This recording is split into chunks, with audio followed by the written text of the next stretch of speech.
This is the Innovator's Mindset with Lainie Rowell. I did it. Love this. Okay. I am with my good friend Lainie, who I don't know if you are the most invited guest on the Innovator's Mindset podcast. You got to be up there. What is this, like number 5? It's got to be number This 5. is this is so bad. I don't even remember. It's 4 or 5. So many Four. times. So many times. So many We times. have talked. We talk about 6-7 hours on before podcast, and you're like one of my favorite people of all time. I absolutely love you. And Lainey does a lot of work in gratitude, a lot of other things too. Also, is like a little bit of a celebrity. Let's be honest with you, Oh, right? that's You know hilarious. Why are you messing celebrities. with You kind of know I celebrities, right? I get to interview celebrities. It's You very do. fun. Okay, Yeah. and you do, what I really appreciate about you is that you do a lot of work in education. You do a lot of work outside education, and no matter where you are, you kind of figure out and you can really kind of figure out how it benefits whatever audience that you're working with. So I want to just kind of introduce yourself a little bit and some of the things that you and I are going to talk about time management. I think that's a really big thing because I'm actually really fascinated with this because if you know this about me, I am like the most routine person. And I know you talk to my wife Paige all the time. Yeah. She will tell you that if she looks at her watch, she knows where I am. Not like she knows exactly where I am at Yeah. all hours because I am one of the most routine people. I'm like really curious about your thoughts on time management. But I want to hear about some of the frameworks that you're working on right now. So if you can just reintroduce yourself to my audience, and like I'd be shocked if they don't know you, but just in case, maybe I got picked up 1 or 2 listeners in the last 3 years. Right? I don't get, Sure. you're the biggest celebrity I've had on the podcast right away. Oh, that's hilarious. That's Right. hilarious. You Well, are first of all, you're the Kevin Bacon of podcasters, right? You've interviewed oh, people that have I'm going to like, savor that. That's yeah, lovely. I'm Thank just you. saying. Well, first of all, I just want to say that the feeling is mutual, that I adore you. And yes, I am always happy to spend hours talking before we hit record because I just like talking to you. And you really are such I a good love friend talking and to you you. stretch my thinking. I just appreciate you. So my place in the world is that I am an author and a speaker. And what you were referencing earlier is that Mhm. I write, and I write for Ariane Huffington's Thrive Global, and I get to interview people. That's both for that and the podcast. So it's been really, really fun that over the last couple years, Mhm. I've done these moonshots of like, hey, could I interview Angela Duckworth? And then it Right. happens. And then could I interview Dan Pink? And it happens. And I always think, the people you surround yourself, that's you rise to their level. You can start to rise to their level. And So I'm always I'm rising adjacent because no, you've risen to their level and I'm like hopping on your bandwagon. no, you're you're one of the people, aside from just being a delightful and amazing human being, you're one of those people who you help me to be better. And so when you surround yourself with excellence, then you become a better version of yourself. So Excellent. If for Paige that's listening, I always say excellence breeds excellence. That is one of my favorite sayings. yeah. But I do it to say it. I say it to be annoying, not to be inspiring. But either way, Well, it can be both. it can be both. Two It can be things. both. So hey, it was actually funny that you mentioned Dan Pink. Probably one of the my favorite books of all time is Drive by Dan Pink. I absolutely love that book. Right. And it's interesting, and I think this is something that you're really good at. It is not an education book at all. Like it is not an education book, but it talks about motivation, which really is important in education. And so that book really made an impact on me because I was a principal at the time, and weirdly enough, we I know it sounds weird. This is a K6 school. We got rid of awards in our Mm. school because of that book. And it wasn't like I read the book, we got rid of awards, but it really led to some really good conversations with our community in talking about, do awards actually promote higher level thinking? And so the common idea is basically that we always knew like kids who didn't get awards kind of sucks for them, right? We always knew that. But like some kids are really driven by this. But the argument that Dan Pink made was basically they get focused on the wrong thing. Instead of like deep thinking, they get focused on getting the award. So they'll just check the box, right? And so that was like one of the big things too. And I bring this all up because I actually reached out to him uh, to do the endorsement for Innovate Inside the Box. And what I appreciate, I actually think he read the book. A lot of people don't. They just write endorsements, but they never read the book. But I think his name matters to him, which it should. Yeah. Yeah. And so like it is interesting. And like the reason I bring this all back to you in the sense that, do you find that's like a lot of these people that people believe are totally inaccessible, will never talk to you? Do you find like they're actually pretty easy to like? I wouldn't say everybody, but like some of the people, were you ever shocked that they responded to you and they're on your podcast? Because as much as I like revere Dan Pink and I love his thinking, I'm not shocked that he did your podcast because he like, I guess maybe because he responded to me, I'm like, wow, that's like, I did not expect that. Well, let me say this. I'll give you a little behind the scenes, because I have had some really big names, and it's been just Mhm. like astounding to me. But there have been times where, and I don't think Dan would mind me revealing this, where I have said, "Hey, could you do this?" And they have responded back with, "No, I just don't have capacity right now." Right. So what happened with Dan was I did actually reach out to him and say, "Could you do this?" Very politely. I am underwater right now. I can't do this right now. Mhm. So then this is where Angela's grit comes in, right? I actually 2 months later sent him an email and I said, I understand the timing was bad before. Hey, you wrote a book on regret. I'm going to tell you, I regret the way that I asked you last time because I don't think I let you know how important it is that I talk to you. And I explained to him what drive meant to me, what a whole new mind meant to me. And So then he said, masterclass going on right now. I love this. and then he said, ask me in the second half of the year. So January was the initial ask, then March, and then second half of the year. And then I reached out and I said, like, here's where we are in this conversation. What can I do to make this easy for you? And he was just a delightful human and said yes. He could have pushed me off a million times. He could have said no straight out of the gate. But I think one thing that I try and teach my kids is, first of all, if you're asking people to do you a favor, make it as easy for them to do that favor as possible. So I'm trying to remove barriers for like, how can I do this? Better timing? Sure, you got it. I will reach out later. But also, I think sometimes people like Dan Pink, they get approached because of their status, and they don't know that some people, they just want their name, but I actually really care about his work. And Right. so I really wanted to let him know, like, I'm not just asking you because you're a big name. Like, I am inspired by your work. Your work has actually impacted my life in these ways. Mhm. And I want you to know that. So That's I don't that's know. amazing. That's like such a, like I get these emails about reaching out to me for being on the podcast or whatever, and it's like, hey George, and then it's like I'm sifted. I'm like, okay, they've made this personal, but it's like, is this like a chat GPT personal? That Yep. they like search me. Do you know what I mean? And then Oh, so yeah. you can read through that stuff too, but I really appreciate like the authentic, like I know your work, I connect that. It's funny because, some people have approached me and I'm nowhere near Dan Pink level status at all.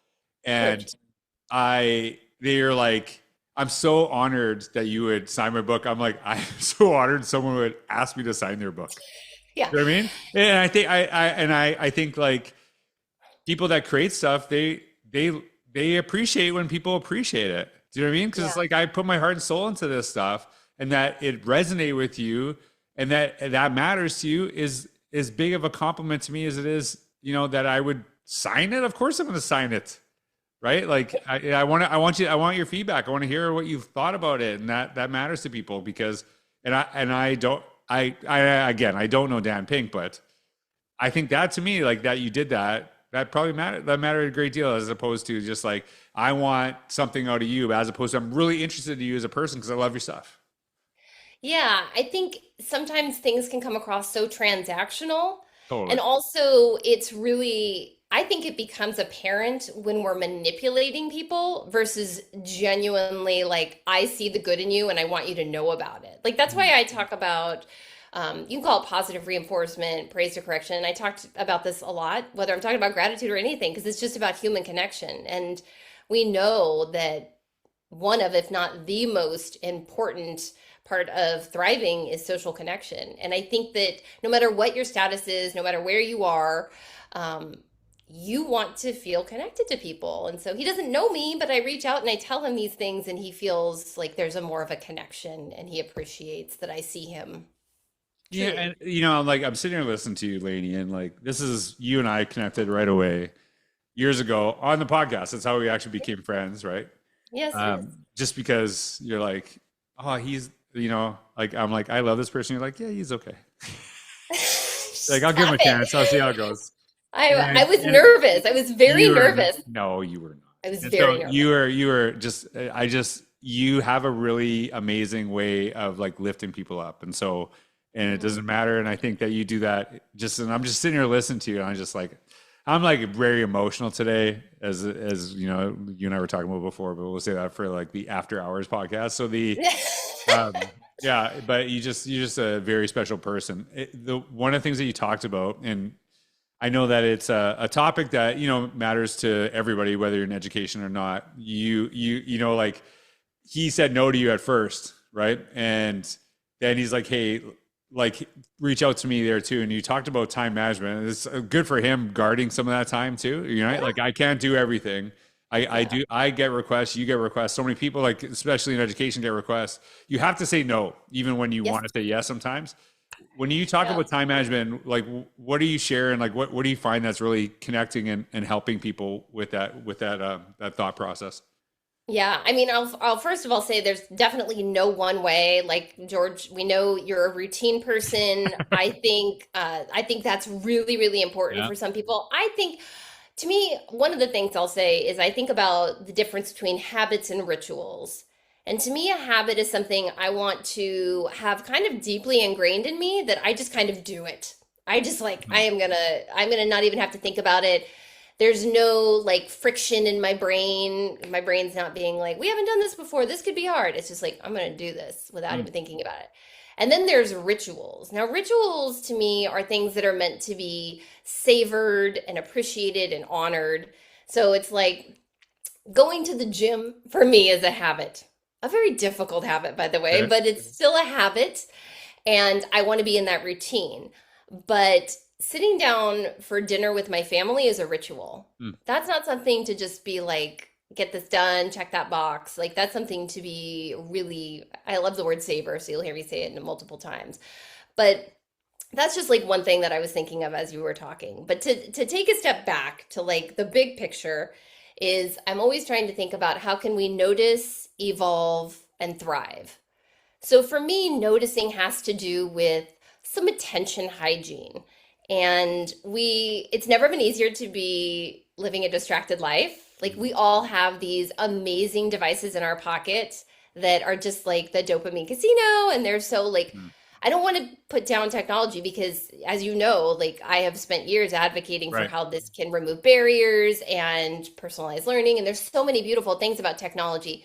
At the same time, we have to acknowledge that it can pull our attention away from really what matters. So I think we need to notice what's important, and that is getting into some like, there's practices we can do. And I really like to think about, where is my attention? Her name is Amishi Jha, and she talks about attention as a flashlight. And you only get one flashlight and you only get to point it at one thing at a Mm. time. So I'm trying to think about where is my flashlight pointing right now? And for years, I was so proud to call myself a multitasker, like it's a part of my identity. I'm the best multitasker in the world. Turns out multitasking is not really a thing. We're doing what's called task switching, Mm. and that is it's actually like more time consuming. You go slower, you make more mistakes, and it's emotionally exhausting. So we feel like we're doing all these different things. So I think we have to notice where our attention is. I think we need to do a better job. I'm so guilty of this, but we have to do a better job of single tasking Mhm. and like really honing in. Like I'm here with you right now, George. I am Mhm. single tasked on this conversation. It's the only thing I want to focus on. And with full appreciation that other people are going to pull us in all different directions and they're trying to get us to multitask. Still, what are the ways that I can be as single tasking as possible? So to me, it starts with noticing. Mhm. So this is we are recording this on October 22nd. It is the first night of the Orlando Magic playing in the NBA. So I'm like really excited. So after I get off this podcast, like I am like obsessed with Orlando Magic. You can see Yes. behind my shoulder, wherever you can see the Magic logo. And there's a reason I bring this up because typically I go with my daughter Clea. She's the oldest, and I used to like drag her there, and now she's so excited to go. She hated it when we first go home.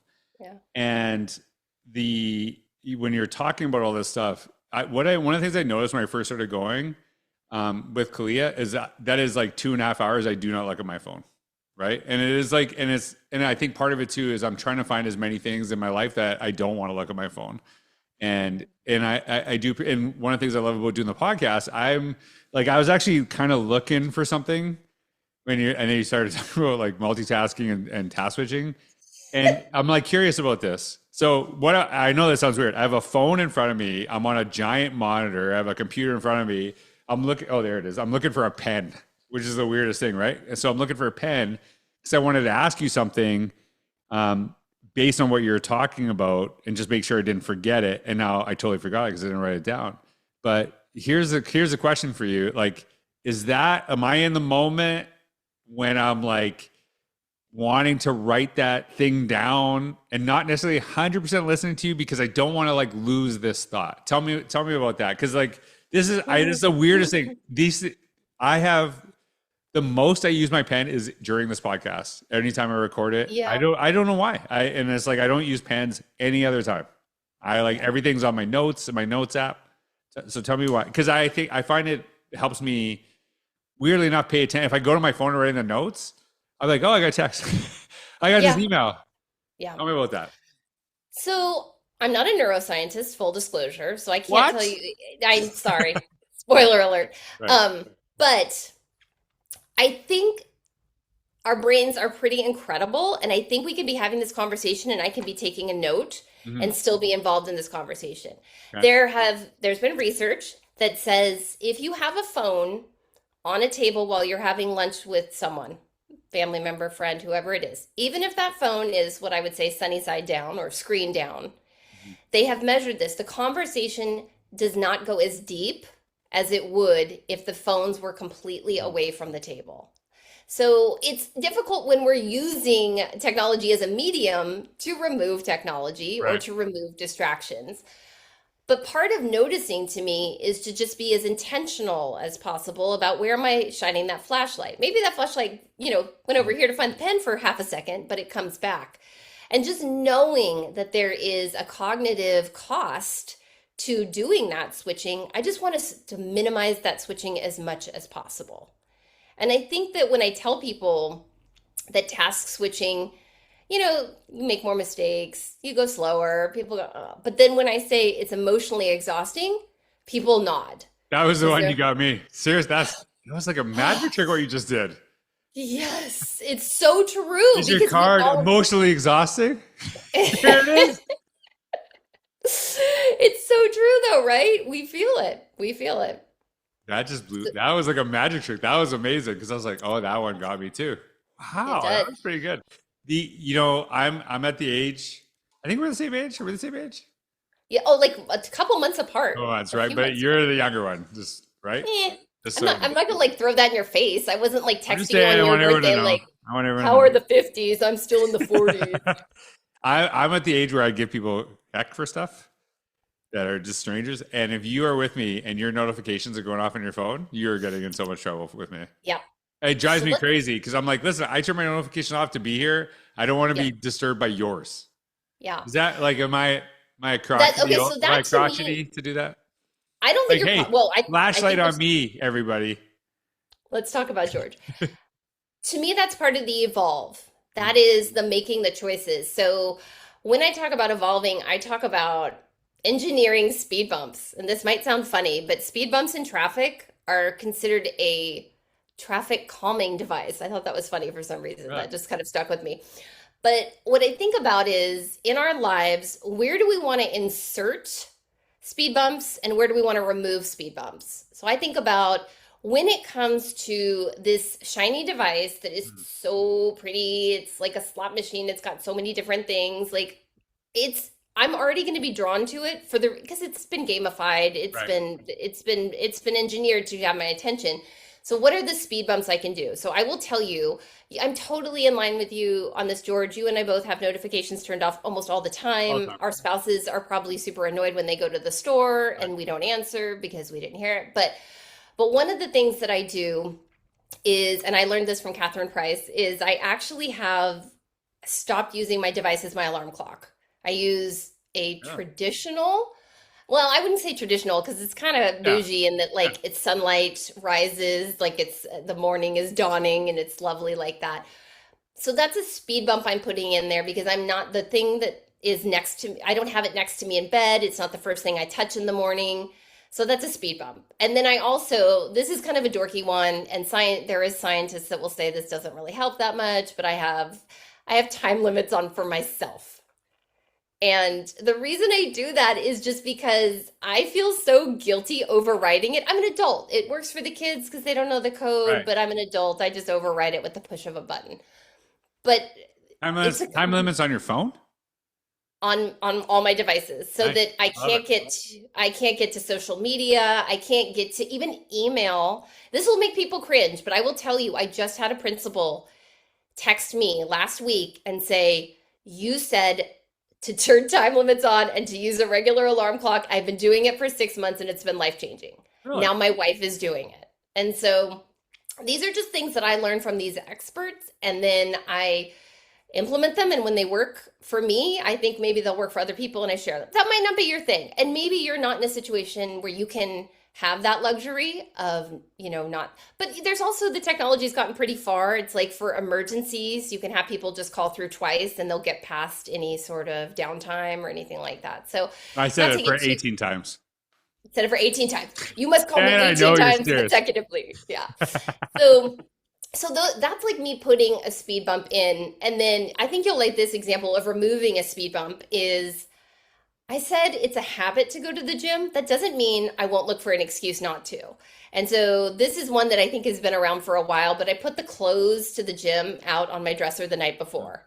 Because if I get up in the morning with my sunrise alarm clock and I don't have a device to distract me and get me bogged out in things, but it's like time to go to the gym, and my favorite yoga pants are not clean, I'll just go, that's that's a sign. I'm not meant to go to the gym today. So I'm trying to remove Uh, speed bumps for the things that I need to do and add speed bumps for the things that I don't want to do. I love that. I'm very meticulous about that stuff to there is no thought. The one of the things that I used to teach spin, right? Yeah, I've talked about this Yeah. before. And the thing with spin that I thought was really interesting, where's your flashlight? Are your kids there? No. Oh, I might How have are it. you looking at? If, well, let me just tell you, I actually do have a child on property right now, but I was my gonna say, flashlight is on you. If he was walking behind us, I don't even know. just saying, He's just do a flashlight check. So, flashlight. going back to the spin class, when I used to teach spin class, I was like incredible shape, get up at the same time every morning, I would go. And the weird thing was I never thought twice about it because I got to teach the class. And I Yeah. would, right? So I got to teach it. Like, it's not like, I'm going to sleep in a little bit later. I'm going to do this. Cause you kind of you just get up and go. And that's me. That premise is like, now I go to the gym every single day. Paige will tell you this. I wake up the same time every single day. I do the same, I have the same routine every day, and there's no thought about it. I just do it. And it is like making sure all those things, and I have like certain things I put out, and I absolutely love that. I can talk to you forever, but I do have to turn my flashlight to the Orlando Magic tonight. I'm going to list, if you can send me a link after I turn this off, if you want to get a flashlight, or what is it, flashlight? Not a flat, no, I'm getting a flashlight, a sunrise alarm clock from Amazon. You want me to put the link in there? It I'll is do in the that. link down below. You can get it's literally, I'm getting it. Whatever one you tell me I'm getting it. I'm like, that was like the one thing I wrote down once I found my pen. I want Can we? to Okay. sunrise. It's amazing. Can we just say we're not getting a cut of this, but I I will didn't say that. happily I might share. be getting a cut of it. I'm Okay, like literally fine, starting my fine. company. Well, I will gladly share the one that I have been using. It has been pretty life-changing. I think when you win your morning, you win your day. And hey, anyone sunrise alarm clocks, if you're looking to sponsor a podcast, this is your opportunity. This is the one. Brought to you by the new Sunrise alarm clock. That's amazing. You're friend, I adore you so much. Thank you for making me so happy. Wait till I get that big Sunrise alarm clock money. Yeah, you're taking me to dinner. I'll get on your podcast once I get that. You've been on my podcast multiple times. You've been in a Thrive Global article, but I do want next time I'm in Florida, you take the Sunrise alarm clock money, and I get to go out to dinner with you and the family. That's what's happening. I'm in. Okay. All right. Well, everyone, enjoy your new clock. Thanks for being on the podcast. I hope you have a wonderful day. Thanks for all you do. Take care.